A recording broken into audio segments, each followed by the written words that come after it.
When you explore boldly, when you voluntarily confront the unknown, you gather information and build your renewed self out of that information.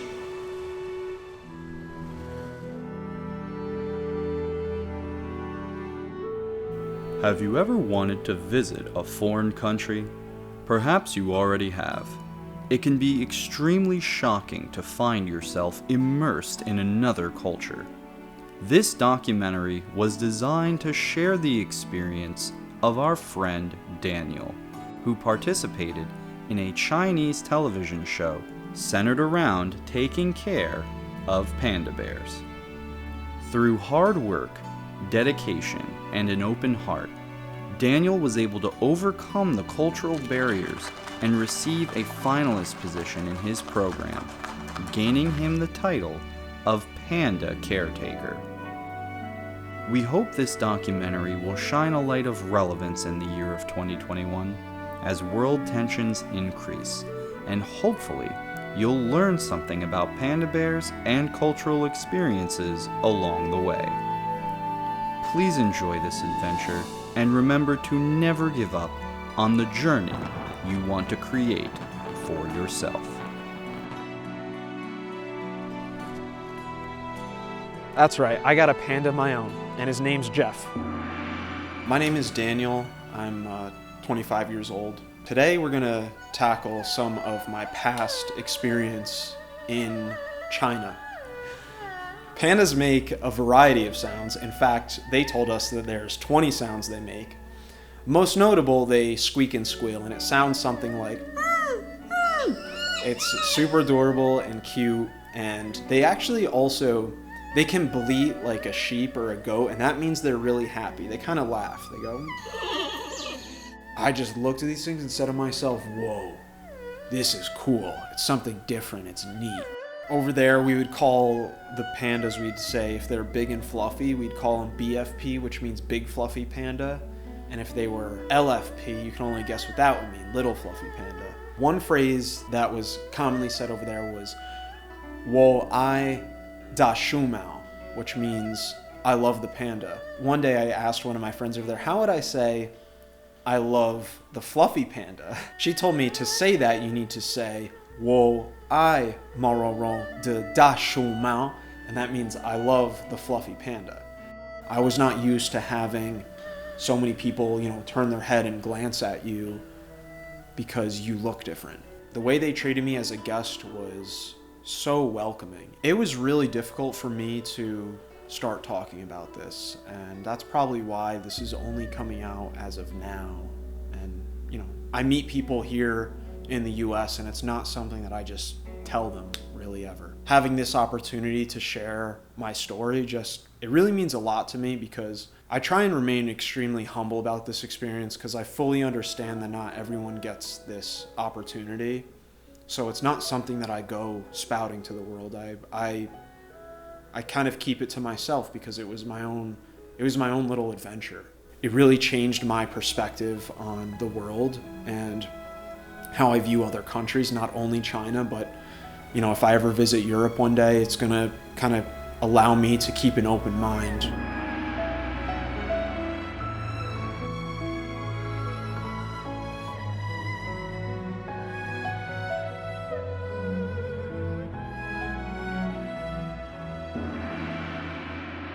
I was just browsing the web one day, and I happened to come across this Facebook page that had some information about a volunteer program where they were accepting people from all over the world to go to China and care for panda bears. I was doing some soul searching at that point in my life, so I figured to myself, you know what, let me just give this a shot. Let's apply to this volunteer program to go take care of panda bears for a whole month and see if it turns out. They accepted me. However, it was a process getting this application accepted. I had to make a mini bio documentary about myself, which my best friend helped me make this mini bio doc that we sent to the director over there for this program. I'm sure they got tons of applications. 13,000 people had liked this Facebook page and were interested. And then I saw the videos that everyone was posting, and a lot of people applied. In the mini bio doc, we went into my backstory as a filmographer, as well as my passion for nature and wildlife. Traveling to a new country to learn a new culture and become a part of that, and being able to take care of pandas might be the most important thing that I do. This was a great opportunity for me, not just to get more involved with animals, but also to have the opportunity to photograph these marvelous bears. After we sent the mini bio doc, I had to go through 3 rounds of interviews. It was so nerve-wracking. The first one was a one-on-one Skype call with one of the directors there. And she was just asking me about my past experience, and I even showed her a couple of panda-related things that I had around my room, and she was really just happy to hear a little about me. By the 3rd interview, I received an email saying that, congratulations, you've been accepted to this program. We will send you your flight tickets shortly. Make sure you apply for a visa and go through the visa process. I remember receiving that email. I think it was like around midnight, and I was in my room and I celebrated. I immediately jumped up from my computer chair and started running around my house like, this is really happening. I am going to China. I was like, this has to work out. We have to make this happen.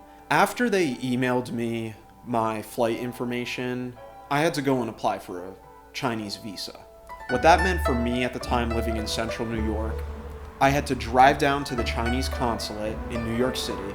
I walk in, I approach the counter, and I give the woman my papers, and I say to her, can I have this done today? She says, oh no, you have to come back. I had to give the office staff my passport. They had to verify all my information, and they told me to come back the day of my flight. The day of my flight, I had to go back there. I drove down to the Chinese consulate again in New York City, which was about an 1.5-hour drive. I walk in, I'm greeted. Mind you, this place is busy. There's a ton of people trying to get their flight information, pick up their passports. It worked out. They gave me my passport with a printed official Chinese document which granted me access to their country.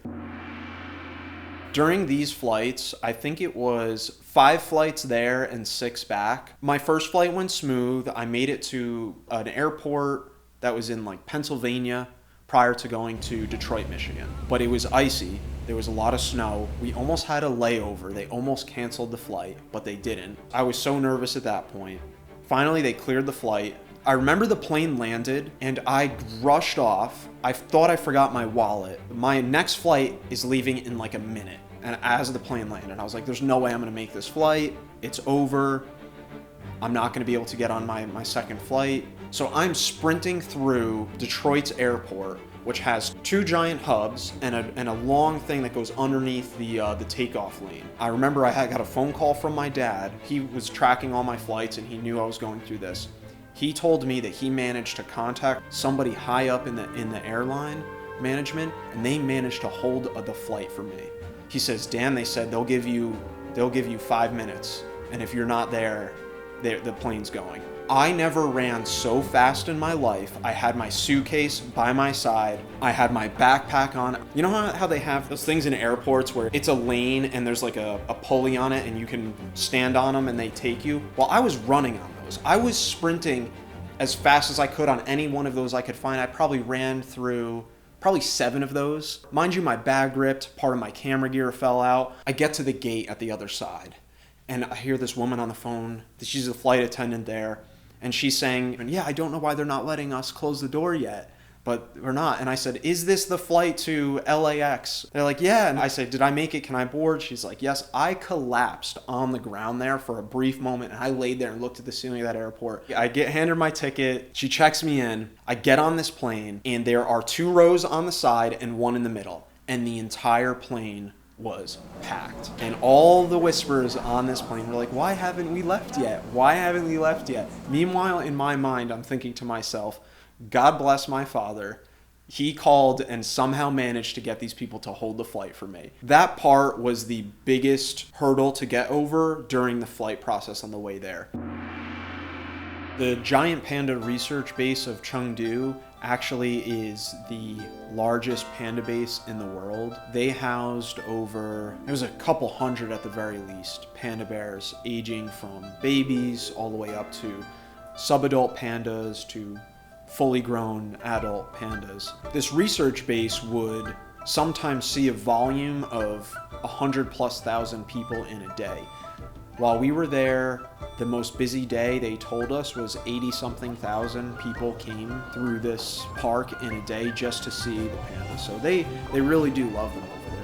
When I first arrived to China, the most notable thing as the plane was landing, I was looking out the window and I looked at the ground and the signs and everything, and I said to myself, this is like walking onto an alien planet. It's something completely different. You could look at certain things and you know immediately you are no longer in America. I was like, I'm in a new environment. This is so new to me. I didn't feel uncomfortable because I got to a point in my mind where I was able to talk to myself and tell myself, you have already made it this far. There is no going back from here. So you might as well embrace everything that is going to befold in front of you. And I told myself that. And it really gave me the ability and the confidence to get the most out of every moment. But once I arrived, I was exhausted. They took us back to the hotel. There was a huge meeting where everyone made it. And during this meeting, we just got to meet everybody, have some snacks. It was very nice. Never before in my life had I been around so many different people from different backgrounds and different cultures. We're all just kind of thrown together, and it's like, go ahead, go meet each other, find out all these things that are different about us.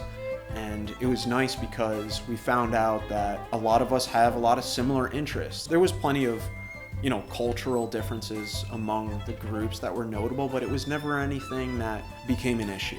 It was always, oh, this is how we do it in my country, or this is how we do it here. And we would all just laugh and joke around with one another and tell stories, especially during the later hours after all the work was done and us just on the roof getting to know each other.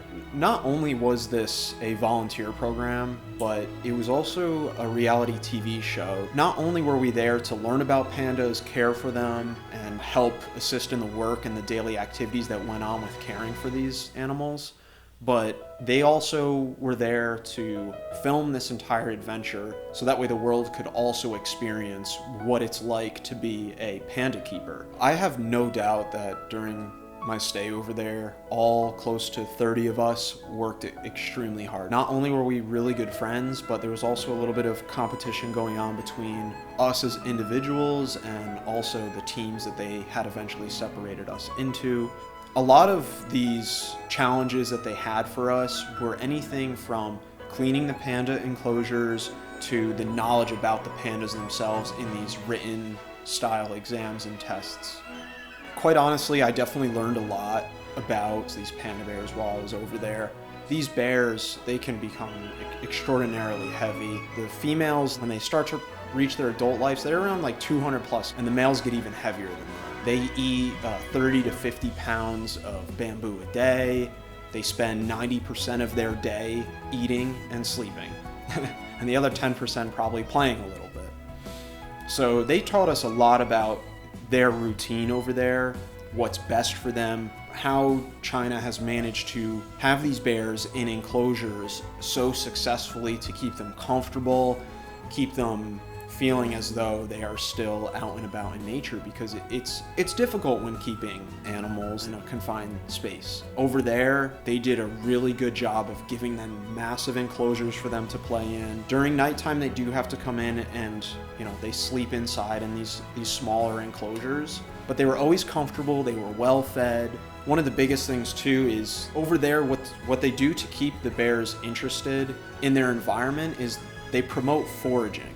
And to do that, we have these environment enrichment tools that we had to design ourselves during one of the challenges. So me and my partner, we actually built this long tube with these sacks on it. And what we could do is put apples in this tube with holes in it, and we could tie the sack around it, and it would give the panda a challenge getting its food. So there's that sense of reward when they finally get that apple from that environment enrichment tool. It's satisfying for them. So we got to spread those out over the enclosures, fill them with apples, hide little treats here and there. One of the funnest parts over there was being able to watch the panda bears play with something that I had created and developed for them, and seeing them enjoy it and play with it. It was amazing. When we got there, it wasn't like they threw us in the pen with them and said, oh, hey, like, go hang out with bears. Like, no, you had to work. We had to clean their cages to standard while over there. We had to sanitize everything. We had to know how to weigh their food appropriately, how to cut apples for them. We had to help make their milk, and it had to be measured so meticulously with a certain amount of grams. After I was able to really put that work in with some of my other team members while I was there, they finally allowed us to start like feeding them apples through the cage, and knowing that you would just feed a panda right in front of you was incredible. I freaked out the first time I did that. I was like, I can't believe I just fed a panda. And then from there, it was holding their milk bowl for them, and you're tilting it for them as they drink it so they can get all of it. America's perspective of Chinese food is typically Chinese takeout. You have General Tso's chicken or whatever it might be with an egg roll. The food over there is nothing like what any American would ever expect it to be. I loved the food. It was very spicy. So you have these nice peppers with all your meals. They eat a lot of vegetables. Not too many meats were popular, but they're also big on fish. And the cuisine was excellent. I really enjoyed what real Chinese food was like while I was over there. I ate a lot of duck too. Never before in my life have I eaten duck. And me not being picky with food, I loved it. It was wonderful. One of the big traditional meals that I was able to eat while I was visiting Chengdu, they call it hot pot. By far was it my favorite thing that I had while I was over there. It is a nice spicy broth, and they bring out all the food for you, and you actually cook it right in that pot. There's all these pepper flavors. The Sichuan province is actually known for their peppercorn that gives this numbing sensation on like the tip of your tongue. Super spicy. I loved it because I love spicy food, and those nights were awesome. Whenever we had hot pot over there, I was like, let's go. It was an adventure in the evening hours because oftentimes there was opportunity for my friends that I made over there for them to take me out and show me their city, go to malls and restaurants and historical sites. It was really interesting to see the everyday activities of people in Chengdu, in the city there. It's a really busy city. It was always just packed with people, traveling. Seeing modern China was interesting. We went to this one mall that was super fancy, and there was all these little like trinkets and stuff that you wouldn't see here. It was all just its own thing over there, which was really cool.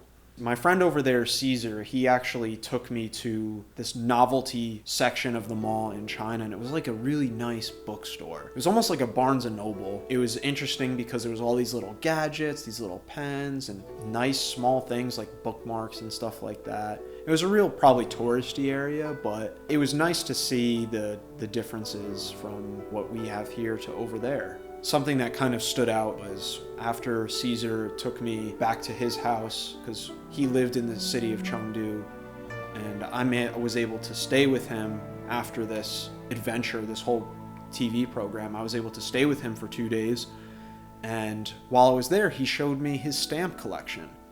I couldn't believe it. It was so nice to see that a lot of these people over there, they have some type of novelty, something that like they collect, or something that's really special to them. Not that we don't have that over here, just that I don't feel like that's something too common anymore here, because everyone just has their phone and all their apps on it. So for him to take out his stamp collection and show me all these old stamps from Greece and from parts of Europe, and when he visited Portugal, and it was just so interesting to see that he had taken the time to save all these in this booklet. It was interesting to make friends in a foreign country, especially right now while foreign relations aren't at an all-time high. I still hold those people and the relationships that I made over there dear to my heart. Caesar willing to just take me into his home and introduce me into his parents, and for him to allow me to just stay with them for a few days and go out to restaurants. It was nice. I gotta say, he was one of the best friends that I made while over there. It bothers me to know that I might not see him again because of where the world's at right now. His parents were so welcoming. His mom was super nice and just friendly. They made us breakfast one morning, and I was sitting at his kitchen table and I was like, this is so delicious. His parents actually made that rice porridge that I like. I was able to talk with his mom a little bit. Obviously the language barrier made it hard, but Caesar spoke excellent English, and that's why he was a really good translator for me while I was over there. And I think him having that really solid English background made us good friends. There was one girl over there, her name was Sharon. She was so fun to hang out with because we were just silly and goofy, and like I could just tell her jokes in English and she would get them, and then she would, laugh back and say something else funny. And even though we didn't entirely understand, what we were always saying, you can tell that humor played such a big role in my ability to connect with them over there. So I think that's incredibly important. If you meet someone out there and you don't speak the same language, just try and tell a joke or make a goofy noise or talk about pandas or whatever. One of the other really good friends that I made over there was Sarah. She took the time to really show me the city of Chengdu. We got to go to this Chinese amusement park that had all these giant Snoopies all over the place, and there was all these bright lights and everything. It was this real perspective on city culture in Chengdu and what young people do for fun, and they go to these cool restaurants. And of course, on top of that, Caesar, he also took me to some very ancient historical sites where he showed me these temples, and there were these chiseled gargoyle statues. And I think one day we even went hiking this giant mountain that was there. That was actually during the program. It was just really nice for them to also take us out and show us things outside the Panda base that gave us more perspective on what life in China is like. And we got to ride on a train while we were there, and their subway and train station is incredibly modern and clean and comfortable and just nice. It was a great experience to ride on these massive modern trains. We took one to a hiking area where we were passing through these rural towns, and we were on the train, and I was sitting there with Caesar. He opened up to me and he said to me, Dan, I wanted to thank you for, showing me what America is like and what Americans are like. He was upset because I think he also kind of knew that, this adventure was going to be coming to an end, and we hugged afterwards. And I said, you know what? I don't want you to look at me as an example of what to think people are like in America, because we're all so different, no matter where we're from. No matter what country you are from, there's good people and bad people everywhere. Caesar, you've been such a true and honest friend to me. You've helped me out so much throughout all this, and I couldn't have done it without you.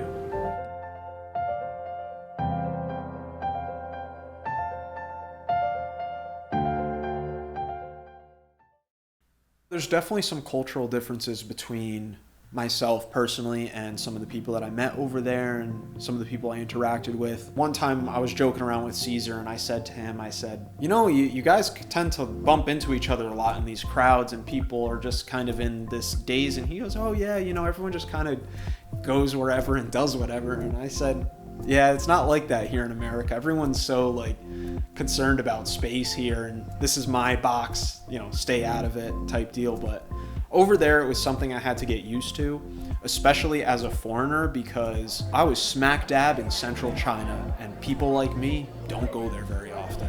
For the first time in my life, I experienced what it's like to be an outsider or someone in a minority group, because I was not used to having as many eyes on me. I was not used to having so many people, turn their head and glance at you because you look different.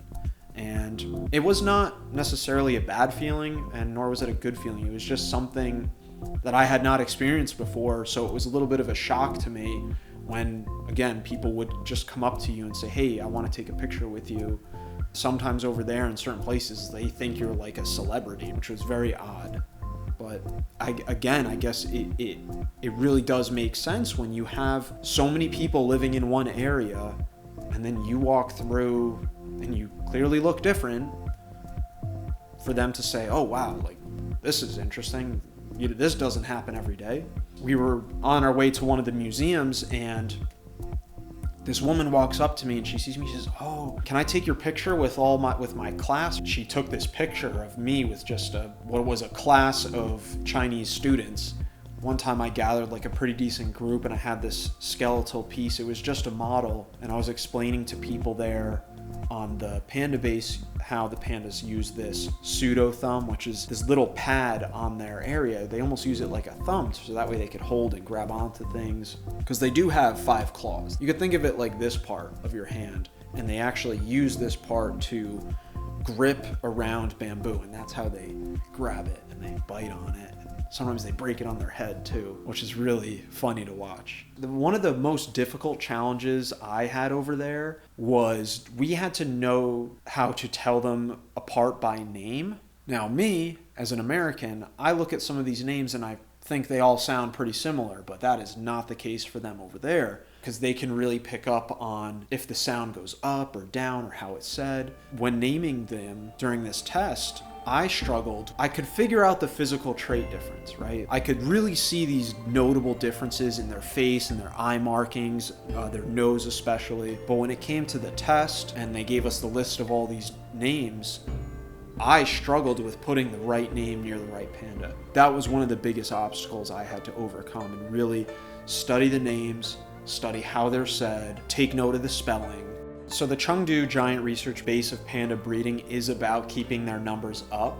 There are other dedicated bases in the Sichuan region that are dedicated to preparing pandas for the wild.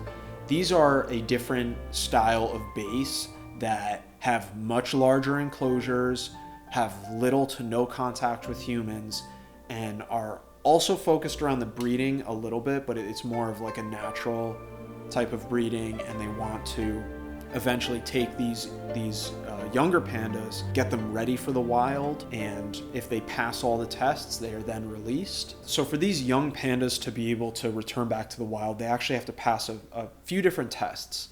One is they need to react to humans in a standoffish fashion. They have to be able to climb, they have to be able to find food for themselves in these massive enclosures, and they need to be able to socially interact with other pandas as well. Their final test, though, is actually really interesting. In their enclosure, they have a mannequin-style snow leopard with an audio speaker near its mouth, and it makes these predatorial sounds. And the panda, if it's ready for the wild, it will run from that sound. It will go climb up a tree. If it climbs a tree, it gets away from it or goes away, it passes the test and can go to the wild. My favorite panda fact, it's the fact that their ancestors lived over 3 million years ago. For them to still be around today is amazing. Those animals had to have been doing something right to have been here for 3 million years. I think there's a huge misconception surrounding these animals these days, because a lot of people think they're stupid or lazy or whatever, but no. Part of my goal is to let people know and educate them that they are incredibly smart just for the sole fact of their ability to have been around for 3 million years, make it through an ice age, and their ancestors had once ate meat and now they moved on to eating plants just to survive and get through. That takes some willpower, and they all have their own personalities, and they want to live and enjoy their lives as well.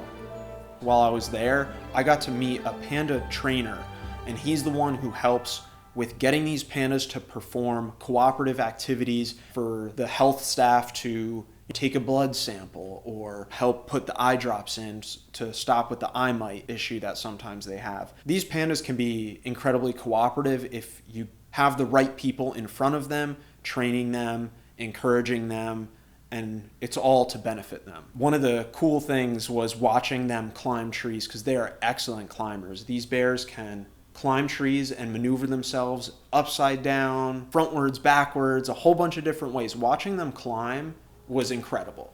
My favorite characteristic about these bears is really their personality.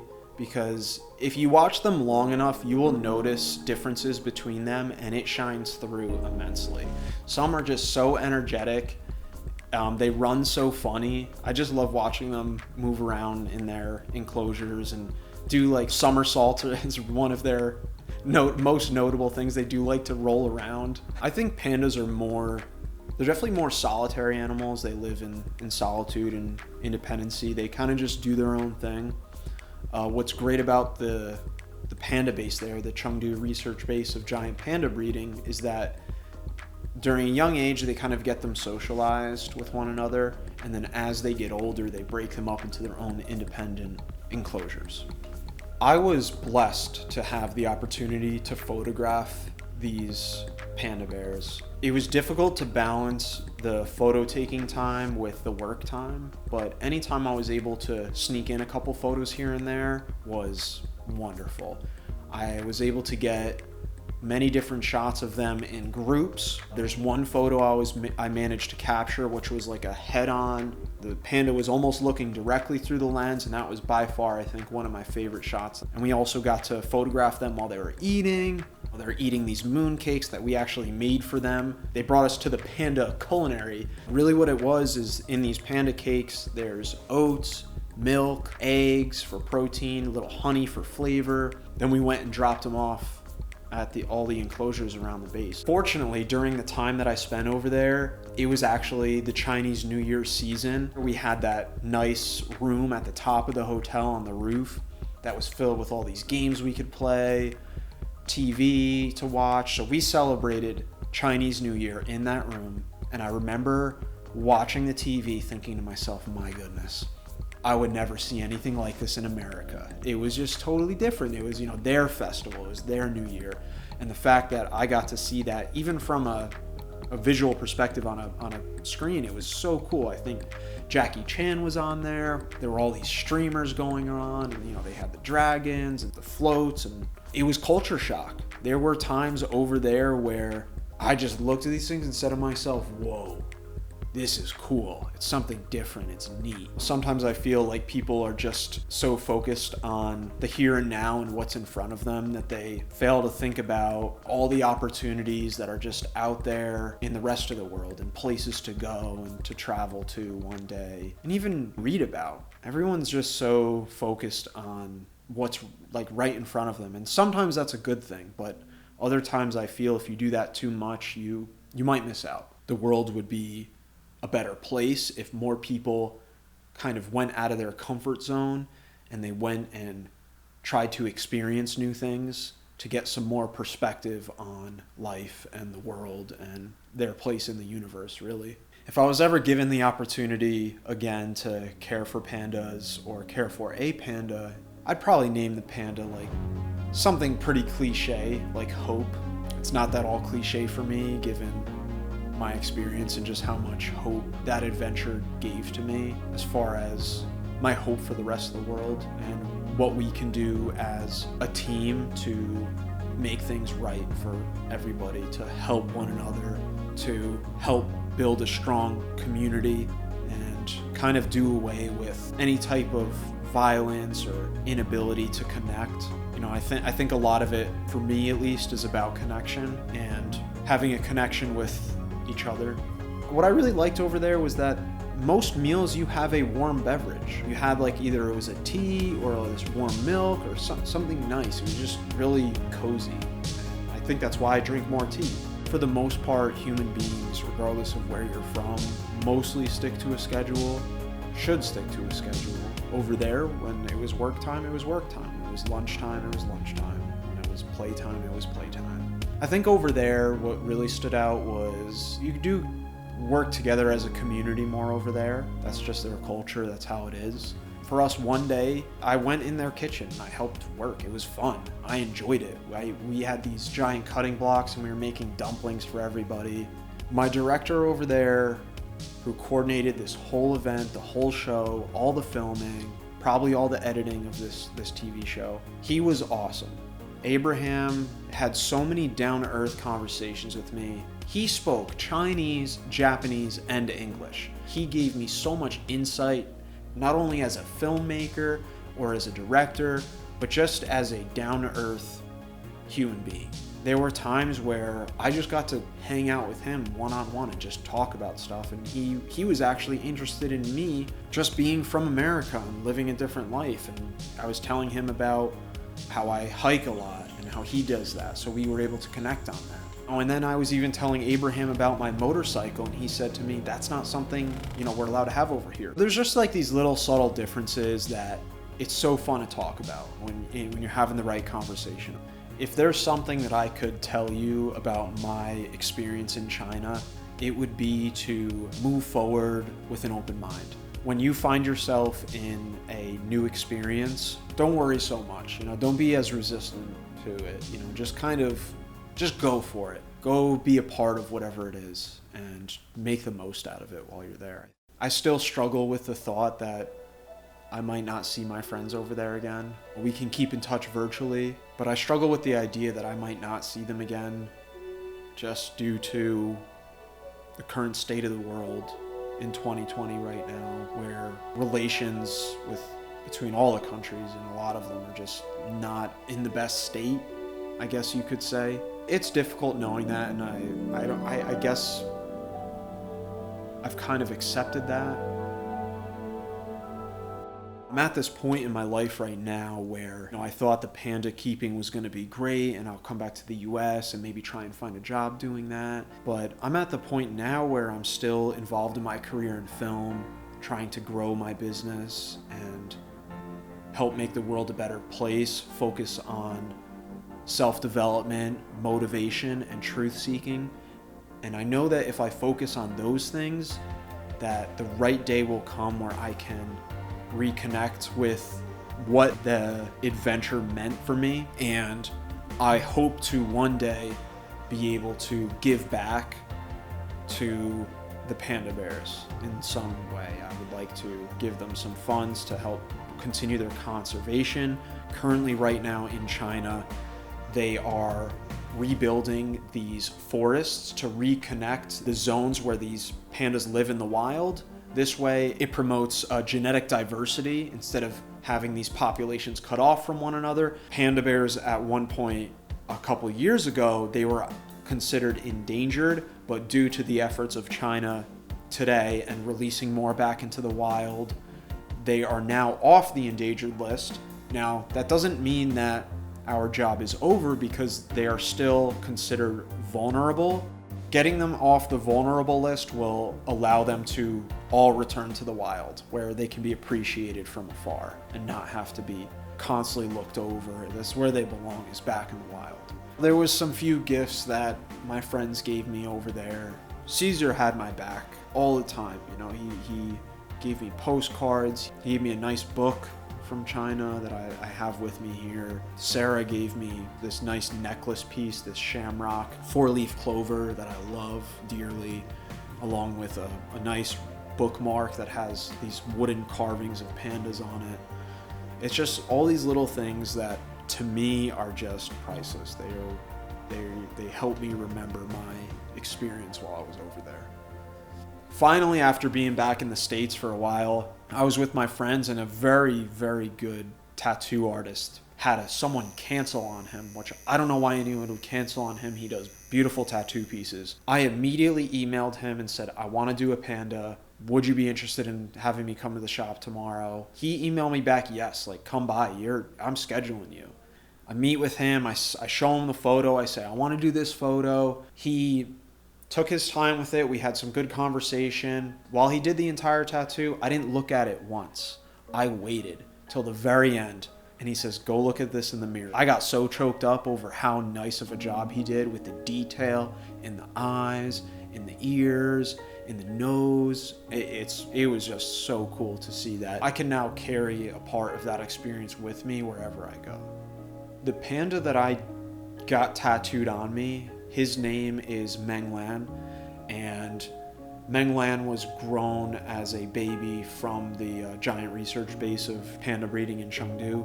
And when Meng Lan was younger, he actually had some health complications, and they didn't think that he was going to make it. He was able to fight through it. They gave him medication, and he beat whatever it was, and now he lives a happy life.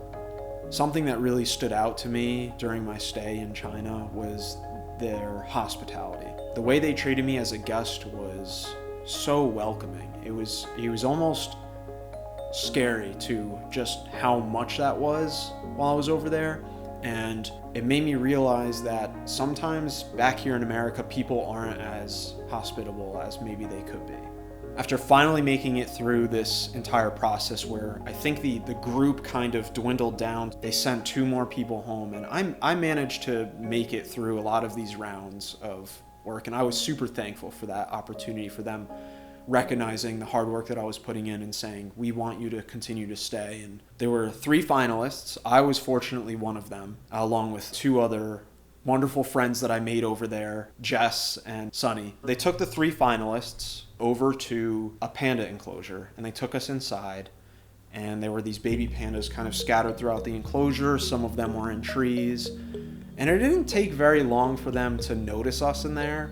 Eventually they started climbing down the trees, and they got curious about the people in the enclosure. They just wanted to play. Next thing you know, 2 baby pandas came up to each side of me, and they kind of wrapped themselves almost around my legs. One of them was definitely on, the other one was like near me. He wrapped himself around my boot, and I froze. I stayed completely still. I didn't want to like scare him or anything. The cameraman, he was filming this, and I didn't go to like shake him off or anything, but I slowly lifted my leg up. I didn't know what the staff wanted me to do at that point, so I just kind of stood there in awe of this moment. After we had lunch and took a break, they took us back into that enclosure with the baby pandas, and the keeper there said to me something in Mandarin, and somehow I knew exactly what she meant, even though I didn't quite understand it. She told me to pick one of the baby pandas up and follow her. Even though me, someone who doesn't speak Mandarin,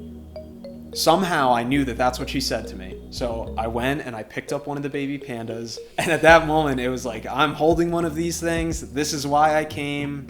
I made it to the end. I'm so happy that I have this opportunity that not many people get a chance to, and I'm happy furthermore that this was filmed, that way other people can also experience this.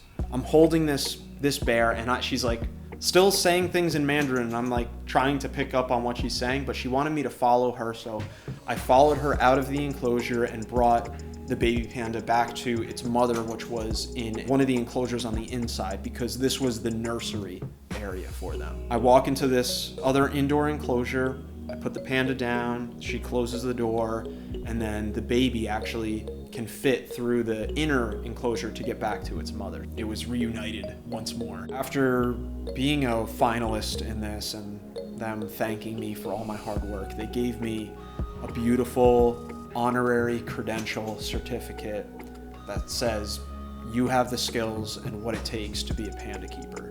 And to me that was, it's chilling right now.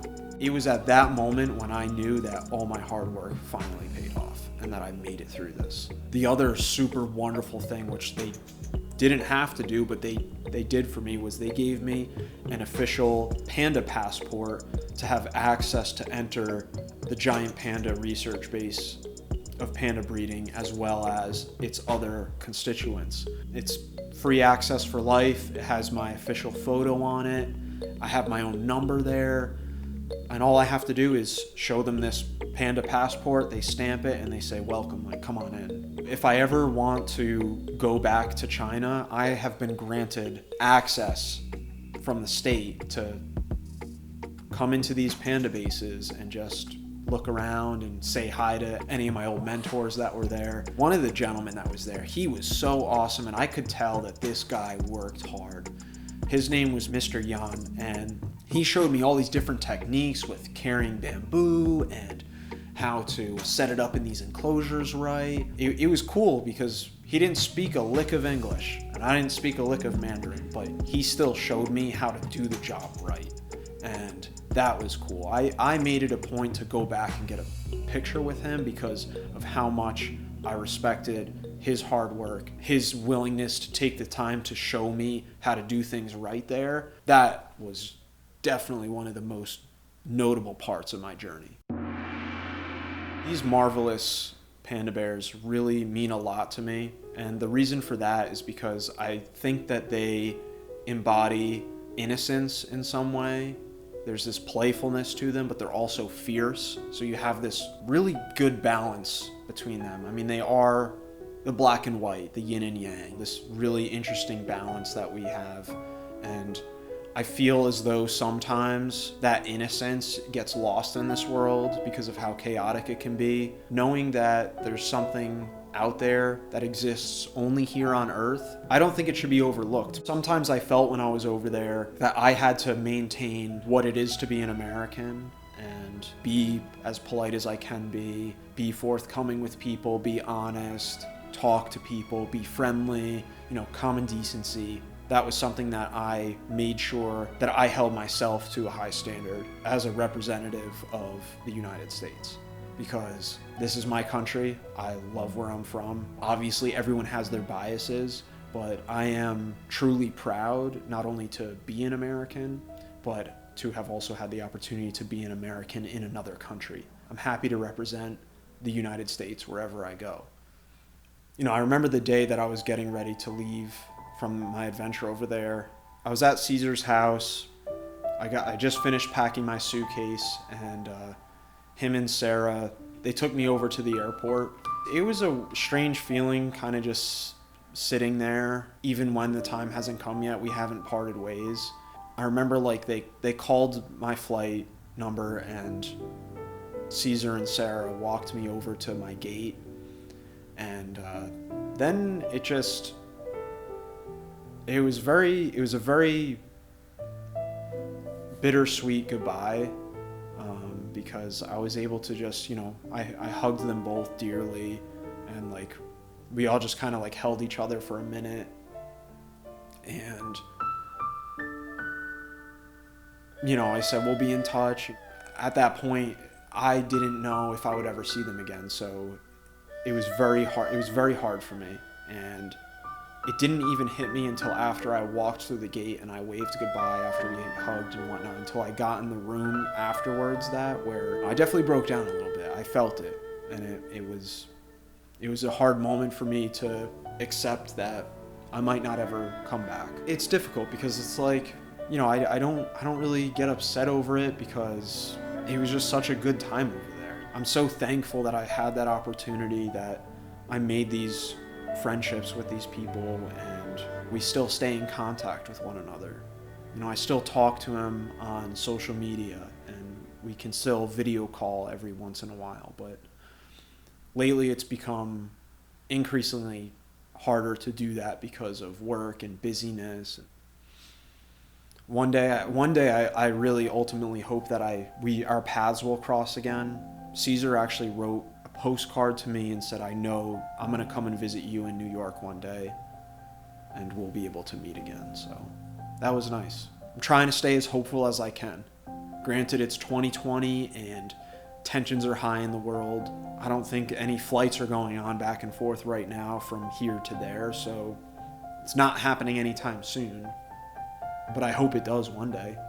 My first flight heading back home after the adventure. This was one of the points in the trip where it was just a coin of gold, really, in one of this entire trip. It was really nice. An elderly gentleman, he sat down next to me. We didn't say hi or anything, really. We just sat down, and the flight was getting ready to take off. He's having trouble setting up his headphones to watch a movie on the screen. I was able to get a little movie going, and I don't even know what any of the buttons are saying, but because it's tech and I'm able to kind of pick up on it, I was able to get a movie going. He was having trouble. I said, let me help you with that. Of course, I know he doesn't understand any English, so I just plug it in for him, and I touch on the screen, and I get a movie going for him. He didn't even care. He was just happy. And he just the smile on his face that I took the time to help him with that, it was such a great feeling. Towards the end of the flight, I had a translator app on my phone, and I punched in safe travels and good luck to you, and I translated it, and I showed it to him, and he again smiled, just laughed, and was thank you. I think you can really, in situations like that, do the right thing, and you can overcome any obstacle. You can overcome a language barrier. You can move forthrightly in the world in that way, and as long as you know you're trying to do the right thing, it's going to work out for you. You could you can do anything. You really can. These bears represent this balance to nature and the world, and a balance that should be kept, and sometimes it feels as though it's not. It's always been comforting for me to take the time to learn about them and just watch them for my own enjoyment, watch how they play, look at new photos of them. It's something that can help keep me calm when I'm having a stressed day. It's just so surreal that these bears exist the way they do. A lot of people think that they all look the same. They don't. It's far from it. They have different shaped eye markings. They have their black part behind them is kind of either thicker or shorter, and sometimes they have little white markings on their paws. Really just an incredible animal that to me represents the innocence of the world, and kind of just still gives me hope that we're gonna make it. If there is one message I leave with you after this journey, it's to seek new experiences, explore boldly, and build yourself to be strong. Take risks. You never know what will come from venturing into the unknown and facing it head on. You really learn a lot about yourself when you confront new challenges and expose yourself to new cultures, people, and situations. Don't let fear take control. Just go out and do that one thing you've always wanted to do.